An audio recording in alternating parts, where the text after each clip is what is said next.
Thank you so much for tuning in. My name is Sandy Faith, just in case you've come across my channel for the first time. And today's video or content is all about how I'll be doing these artificial lines. So I'm going to show you how to make them and install them. So I'm going to use a Buja from Darling, and it's blue, it's written blue.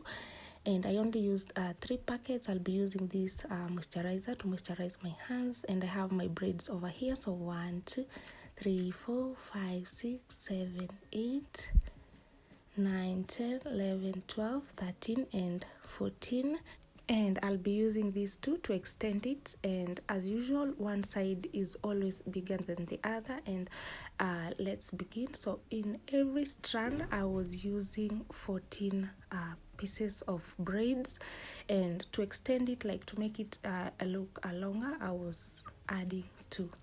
So as usual, that's what I normally do.